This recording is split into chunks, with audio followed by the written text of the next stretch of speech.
Alma and welcome to my book journey. Today I have a fun video for you.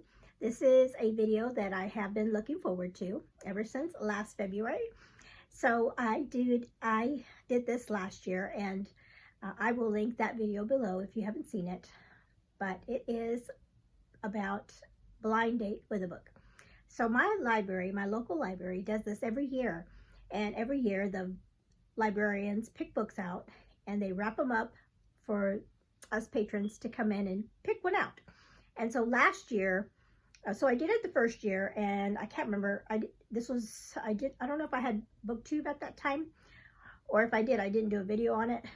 But last year, like I said, I did do a vlog about it, and like I said, I'll link that below, where I picked out 2 books and then I unwrapped them here, and then I did a vlog about reading it. And that last year I did find a really good book. It was called The Berry Pickers, and it was a really good one. It was a historical fiction, and I really enjoyed that book. So this year, as soon as February hit, I even messaged the library and said, hey, are you guys going to do this again? And they're like, yeah, we already have them out. And I'm like, oh my goodness, I need to go and pick some books out before they're all gone.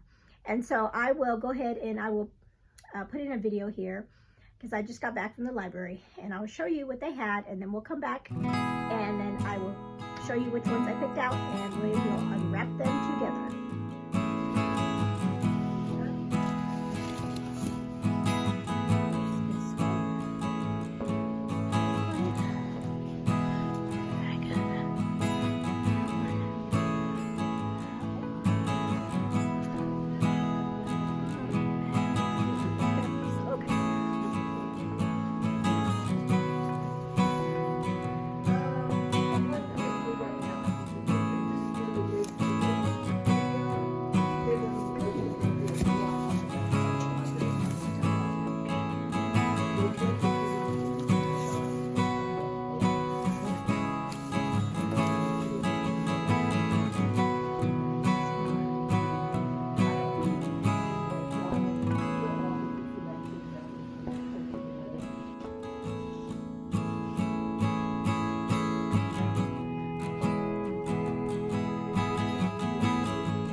Okay, so as you can see, they had a ton of them there this year. They even had them in separate places. So at first I thought they only had them in the cart, and then I saw, oh no, they have some more by the recommendations, where they usually put book recommendations from the librarians. So I was like, hey, and one of those I totally recognized. It was this one. because, let me look, because well, let me make sure, because it sounded like it. The first line, yep, said the first time our father brought Andrea to the Dutch house, the first time our father brought Andrea to the Dutch house, Sandy, our housekeeper, came to my sister's room and told us to come downstairs. Yeah, I'm pretty sure that was there in the video, but that was one I recognize because I read that last year. Okay, so you want to see, so last year, like I said, I picked 2 books. This year I was kind of greedy. Well, I wanted to make have more choices. That is, because one of the books last year was not one I really wanted to read. So I picked 4 of these guys. And I'm anxious to see what I got. Okay, so this one I got because I thought the first line was very similar to my own situation. So this is so let me show you what they have. So they have, each of these will have this paper where they have the genre, they tell us the genre of each book, the first line, and then the librarian who recommended it. And so last year, Lauren was the one that I think I picked out, I made sure that I picked one of her books. So I think I just noticed I got a bunch of Kim's, and I didn't mean to, they were the ones that stood out to me. So this one says, it's a romance. First line says, my dad was a lot taller than my mother. I mean a lot. So it says, my dad was a lot taller than my mother. I mean a lot. And so it's just like, yeah, that's like me and Ken. Ken is 6'4", my husband's 6'4", and I'm only 4'11". So yeah, he's quite a bit taller than me. Okay, so let's see. Hi, it's like Christmas. So maybe it's a young adult romance from the way it says my mother. Oh, this one sounds very familiar. This one is called Love and Other Words by Christina Lauren. And I think, isn't this the author that it's two women, like her first name is Christina and her other name is Lauren. Is that right? Am I thinking of the right authors? I remember hearing about that, and I'm thinking it's this one. So what is this? So Love and Other Words by Christina Lauren. It says, Macy Sorensen is settling into an ambitious, if emotionally tempered routine. Work hard as a new pediatrics resident, plan her wedding to an older, financially secure man, keep her head down and heart tucked away. But when she runs into Elliot Petropoulos, the first and only love of her life, the careful bubble she's constructed begins to dissolve. Once upon a time, Elliot was Macy's entire world, growing from her gangly, bookish friend into the man who coaxed her heart open again, only to break it on the very night he declared his love for her. Told in alternating timelines, that's going to be weird, told in alternating timelines between then and now, teenage Elliot and Macy grow from friends to more, spending weekends and lazy summers together in a house outside San Francisco, devouring books. So it's a book about books. Sharing favorite words and talking through their growing pains and triumphs. As adults, they have become strangers to one another until their chance reunion.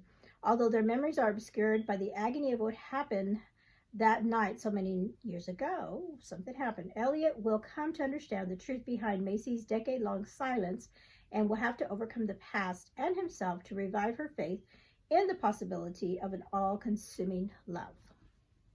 Okay, I don't know about this one.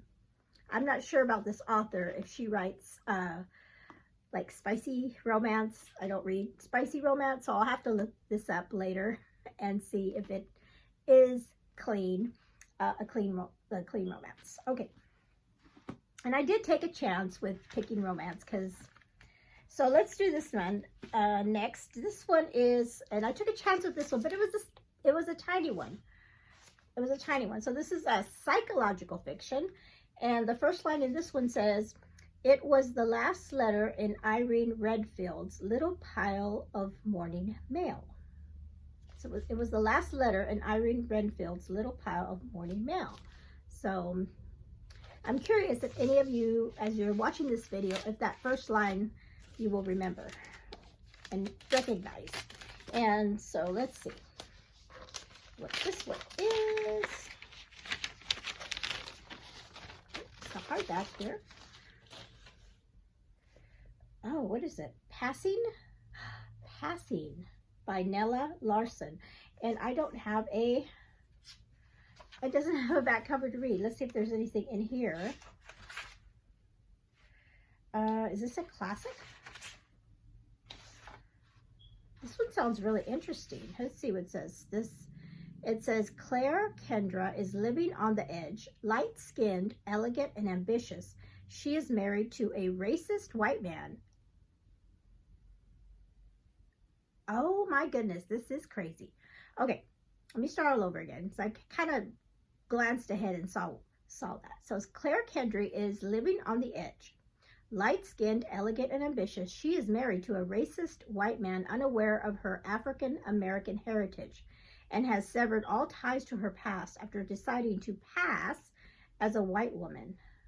Claire's childhood friend, Irene Redfield, she's the one in that first line, just as light-skinned, has chosen to remain within the American African community and is simultaneously allured and repelled by Claire's risky decision. Yeah, I can see why.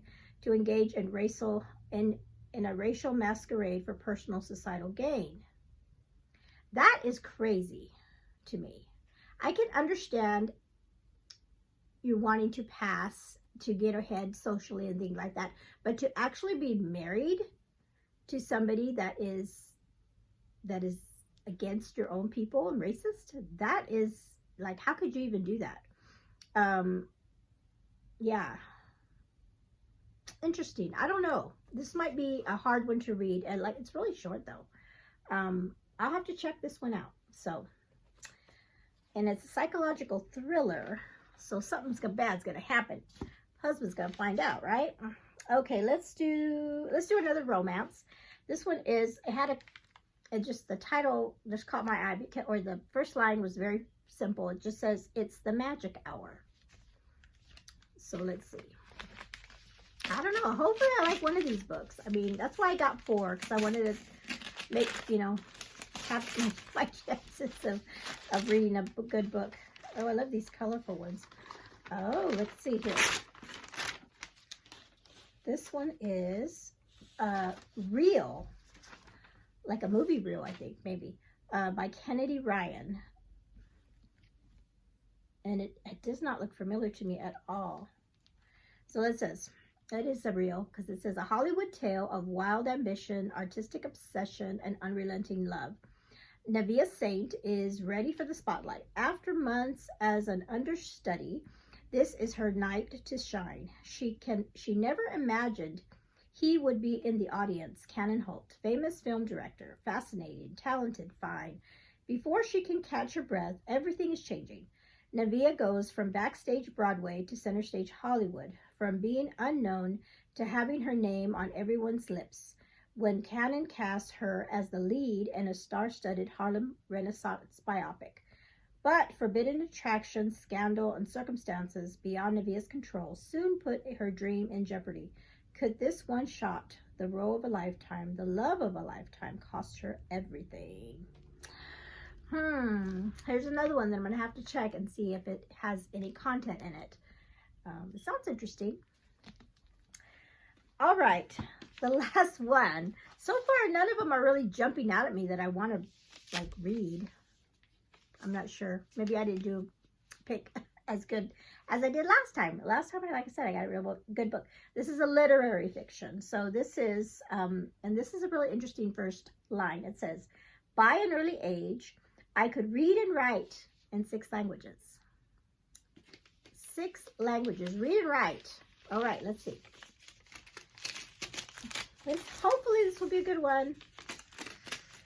Sounds interesting.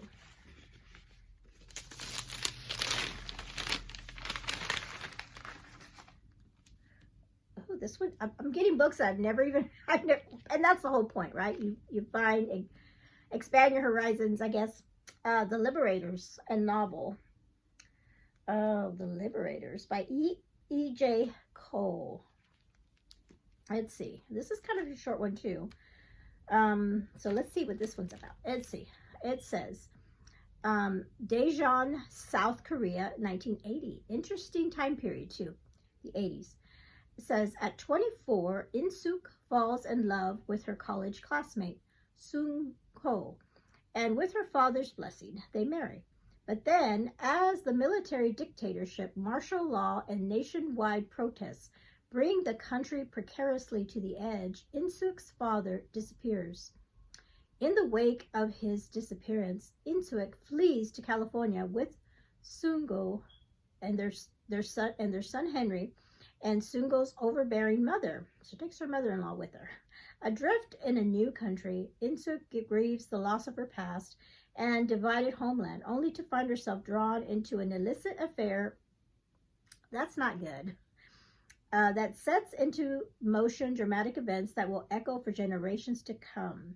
Spanning 2 continents and 4 generations, E.J. Cole's debut novel exquisitely captures 2 Korean families forever changed by fateful decisions made in love and war. Extraordinarily beautiful and deeply moving, The Liberators is an elegantly wrought family saga of memory, trauma, and empathy, and a stunning testament to the consequences and fortunes of inheritance. It sounds really good up until they said she fell into an illicit affair. So I don't like that part. But I do like the idea of some South Korean history and everything that happened there. So, with them. 1980, like, I'll have to look that up and see. So, okay. So I got some very different books here. So I have this one about South Korean that emigrated to California, and then what happened to their families then. So there's that one. This really interesting book about a woman that's trying to pass for white, married to a racist white man, which is kind of, I don't know, I don't understand that. But so there's that one, Passing. Then we have Real, that is about a female actress, and she's getting like the part of her life, but other issues going on. And then the last one was The Love and Other Words, about like a couple that used to know each other when they were kids or teenagers, and then they kind of come together again. And so, okay. I don't know. We'll see. I might not even read any of these if I look them up and none of them are